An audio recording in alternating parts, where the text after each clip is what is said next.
Assalamualaikum. Kami dari kumpulan 2 akan membentangkan pelan perancangan perniagaan kami.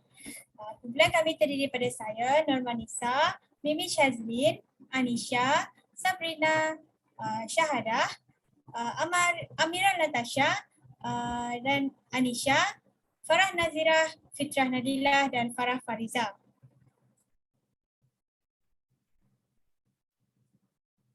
Dalam pembentangan pada hari ini, kami akan menerangkan 8 perkara. Next. Pertama, tujuan rancangan perniagaan iaitu memberikan keterangan atau maklumat yang lebih jelas berkenaan dengan perniagaan. Kedua, dapat menambah hati dan meyakinkan pembekal-pembekal bahan mentah. Ketiga, membentangkan rancangan perniagaan yang meliputi aspek pengurusan, pemasaran, pembekal, perkhidmatan dan kewangan perniagaan. Yang keempat ialah melihat daya maju projek yang dirancang. Kelima, menjadi garis panduan untuk memastikan pengurusan perniagaan dapat dilaksanakan dengan lancar. Keenam, mengagih sumber-sumber perniagaan dengan cekap dan efektif. Dan yang terakhir ialah menjangkakan masalah-masalah yang mungkin timbul apabila perniagaan ini dilaksanakan. Next. Berikut merupakan profil perniagaan. Nama perniagaan ialah Kemenespa. Alamat berdaftar perniagaan dan operasi perniagaan ialah Jalan Serdang Raya 8/3, Taman Putra Indah, 43300 Seri Kembangan, Selangor, Malaysia. Nombor pendaftaran perniagaan ialah JM 0672-008V. Nombor telefon perniagaan ialah 011-7242-3282 dan email bagi Kemenespa ialah kemenespa@gmail.com dan nombor fax adalah 0778836651. Kemenespa merupakan jenis pemilik perniagaan milikan tunggal dan tarikh penubuhan Kemenespa ialah 19 Julai 2015 dengan modal sebanyak 271,631.60 sen. Next. Berikut merupakan pelan lokasi, tempat aktiviti, pengeluaran atau operasi Kemenespa. Next. Ini merupakan profil pengarah Kemenespa di mana pemiliknya ialah Nur Syahadah binti Rosmin, beralamat di Keluang, Johor, berumur 21 tahun dengan kelulusan akademik STPM dalam bidang sejarah syariah. Pengalaman kerja beliau ialah pernah menghadiri majlis perniagaan dan usahawan dan mempunyai pengalaman bekerja dalam bidang perniagaan, food and beverage. Visi Kemenespa ialah menjadi pusat kecantikan moden yang terkenal dan menjadi pilihan rakyat Malaysia. Misinya pula ialah memberikan perkhidmatan terbaik yang mampu meningkatkan keyakinan kepada pelanggan, menjadi pusat kecantikan yang menyediakan perkhidmatan yang berkualiti, menjadi pusat kecantikan dan kesihatan yang dapat memberi perkhidmatan yang menyeluruh serta menawarkan rawatan yang lebih berkesan, dan misi yang terakhir ialah menyediakan servis terbaik bagi meyakinkan pelanggan berkunjung ke spa kecantikan secara konsisten. Objektif Kemenespa ialah memastikan perkhidmatan yang diberi dapat memberikan kepuasan kepada pelanggan yang datang, menambah baik perkhidmatan dan produk dari semasa ke semasa, melahirkan pekerja terlatih dan berkemahiran dalam bidang kecantikan dan kesihatan, dan memberi keselesaan kepada pelanggan ketika membuat rawatan serta berkonsepkan mesra pelanggan. Next. Produk atau perkhidmatan yang ditawarkan di Kemenespa terdapat 3, iaitu urutan badan, produk kecantikan dan rawatan badan. Bagi urutan badan terdapat urutan aromaterapi, urutan shiatsu dan urutan hot stone. Produk kecantikan yang terdapat di Kemenespa terdapat 7 jenis, iaitu scrub, shampoo, sabun aroma mandian, lilin aroma, face mask, teh herbal dan juga glove. Dan rawatan badan yang terdapat di Kemenespa ialah scrub badan, mandi lulur, body masker dan juga perkhidmatan yang berasaskan air dan haba. Next. Di sini kami sertakan dengan carta organisasi Kemenespa di mana tingkat teratas diduduki oleh pengarah, diikuti oleh timbalan pengarah, pembantu urutan badan dan juga pembantu rawatan badan.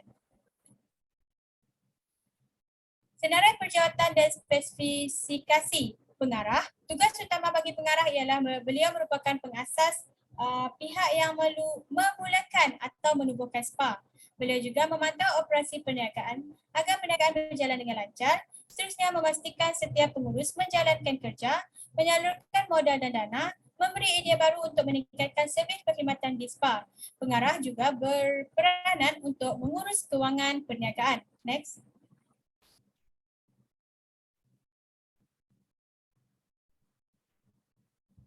Selain itu, pengarah juga berperanan untuk mengurus operasi perniagaan. Next.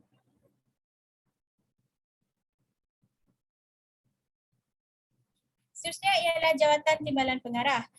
Timbalan pengarah berperanan sebagai pengurus sumber manusia di mana aktiviti seperti merekrut pekerja dan memantau aktiviti-aktiviti staf-staf adalah dijalankan oleh timbalan pengarah. Selain itu, timbalan pengarah juga berperanan sebagai pengurus pemasaran. Next. Seterusnya, timbalan pengarah juga berperanan untuk mengurus produk di mana menguruskan jualan-jualan produk-produk yang terdapat di Kemlespa, dan timbalan pengarah juga sebagai beautician di mana beliau bertugas untuk dalam urusan penyediaan bahan. Next.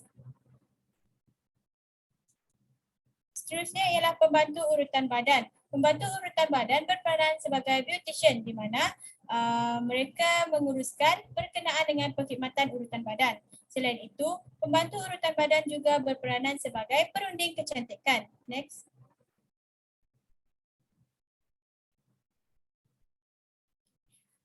Dalam masa yang sama, pembantu rawatan badan juga berperanan sebagai pengurus operasi perniagaan agar perniagaan berjalan dengan lancar.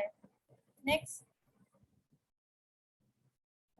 Di sini kami sertakan imbuhan atau gaji bulanan setiap jawatan yang terdapat di Kemelispa, di mana pengarah imbuhan gaji bagi pengarah adalah RM3,500 sebulan, timbalan pengarah RM2,990 sebulan, dan pembantu urutan badan terdapat 3 orang pembantu urutan badan yang terdapat di Kemelispa, dan jumlah bayaran bagi 3 orang pembantu urutan badan adalah RM8,970.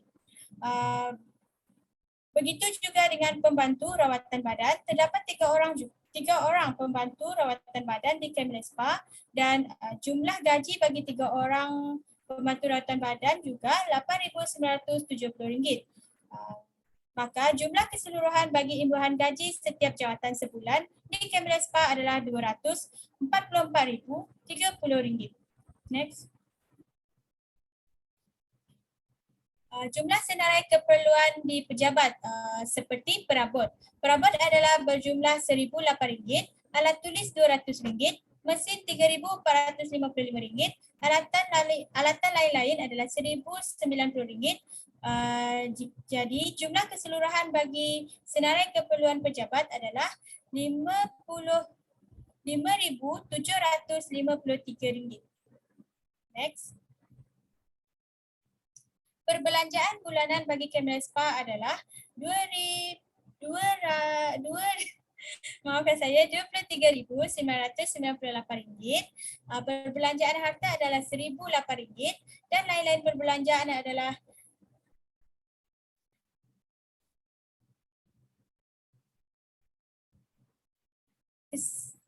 seterusnya rancangan pemasaran. Analisis pasaran. Sasaran pasaran bagi Kemlespa ialah perempuan dan lelaki yang berumur antara 20 sehingga 55 tahun dengan pendapatan melebihi RM4,000 sebulan, di mana ianya merangkumi orang awam sekitar kawasan Serdang, suri rumah, pelajar serta kaki tangan UPM. Saiz pasaran di mana ialah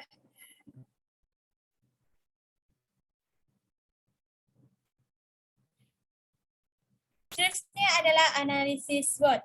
S adalah strength. Kemlespa merupakan spa yang bertemakan kemodenan dan menggunakan bahan-bahan segar untuk perkhidmatan yang disediakan. W pula weakness.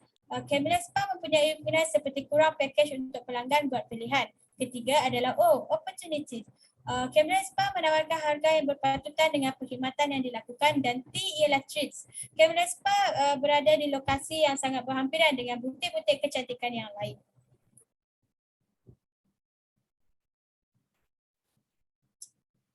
Analisis SWOT. Pesaing utama bagi Kemlespa ialah di Spa Singgasana. Strength bagi di spa singgasana ialah mempunyai kemudahan kafe yang menyediakan teh herba. Weaknesses bagi di spa singgasana ialah kurang pakej yang ditawarkan untuk pelanggan membuat pilihan.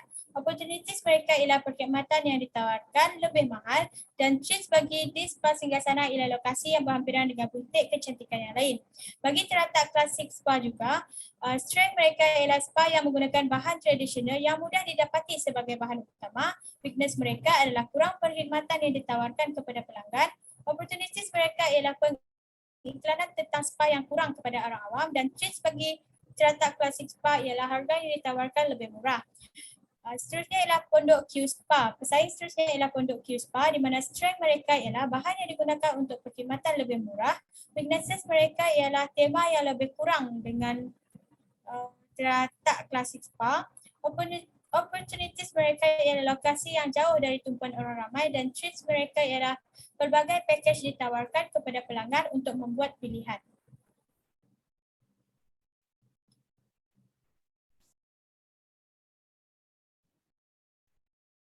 Seterusnya saya akan sambung untuk share pasaran. Untuk share pasaran yang terdapat sebelum pembukaan dan selepas pembukaan. Terdapat penurunan untuk share pasaran selepas pembukaan Camellia Spa. Next. Ini adalah ramalan jualan. Share pasaran meningkat sebanyak 10% dari tahun ke tahun.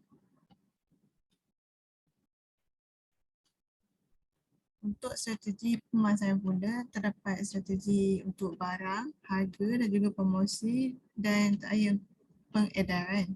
Untuk barang, terdapat beberapa faktor yang kita ambil iaitu logo, pembungkusan produk, kualiti produk yang dijual.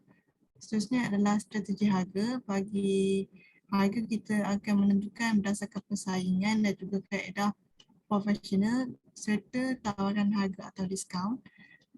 Yang ketiga adalah strategi pengedaran iaitu berdasarkan lokasi, saluran agihan atau cara peredaran. Yang keempat adalah strategi promosi. Teknik promosi yang digunakan adalah pengiklanan dan juga promosi jualan. Ini adalah jadual belanjawan pemasaran. Jumlahnya adalah 2,500 untuk pengiklanan dan promosi jualan. Seterusnya adalah rancangan operasi pengeluaran. Ini adalah carta alih proses pengeluaran dan perkhidmatan yang mana bermula daripada menyambut kedatangan pelanggan, pendaftaran di kaunter, perundingan pakej dan harga, pelanggan membuat bayaran, mempersiapkan pelanggan melakukan rawatan mengikut pakej, dan seterusnya mereka boleh pilih untuk perkhidmatan rawatan badan, perkhidmatan rawatan berasaskan air dan haba ataupun perkhidmatan rawatan badan. Dan seterusnya yang terakhir adalah sesi rawatan selesai, pelanggan akan membuat penilaian. Untuk carta alih proses pengaliran penyimpanan dan penjualan pula bermula dengan produk diambil daripada pembekal menggunakan van, kemudian kemasukan produk ke spa, stok produk akan disimpan di dalam stok, seterusnya produk akan dijual akan diletakkan di atas rak dalam bilik konsultasi. Pelanggan seterusnya akan membuat pembelian produk, memilih produk tersebut yang ditayangkan di atas rak, dan pelanggan membuat pembayaran di kaunter. Ini adalah jumlah keseluruhan pembelanjaan operasi iaitu sebanyak RM65,902.90.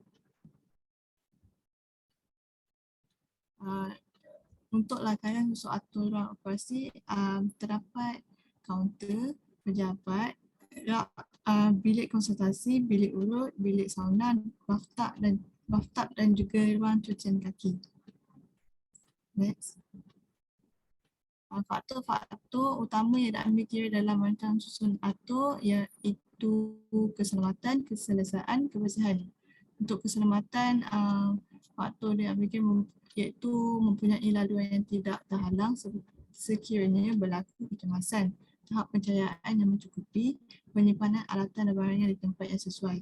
Bagi faktor keselesaan, persekitaran yang selesa untuk pelanggan, contohnya mempunyai sistem pengudaraan yang bagus untuk faktor kebersihan pula, memastikan kawasan tempat kerja dan persekitaran spa sentiasa bersih dan tersusun, alatan yang telah digunakan juga sentiasa dibersihkan.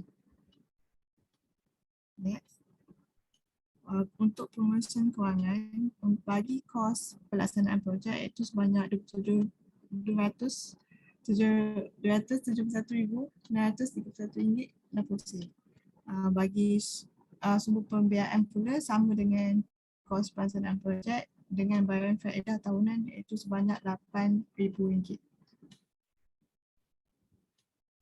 Ini adalah pembayaran balik pinjaman daripada pinjaman bank INB seterusnya. Ini untuk MARA. Next. Ini adalah jadual sewa beli bagi aset kami iaitu van. Next. Untuk jadual ini adalah unjuran penyata aliran tunai bagi tahun berakhir 2021 Camellias Farm. Next. Ini pula merupakan unjuran penyata untung rugi bagi tahun berakhir 2021, 2022, 2023, 2024 dan 2025 yang merangkumi untung kasar, untung bersih dan untung bersih. Ini adalah unjuran penyata kunci kira-kira bagi tahun berakhir 2021 hingga 2025 bagi jumlah aset, jumlah liability dan equity pemilik. Itu sahaja daripada kami. Sekian, terima kasih.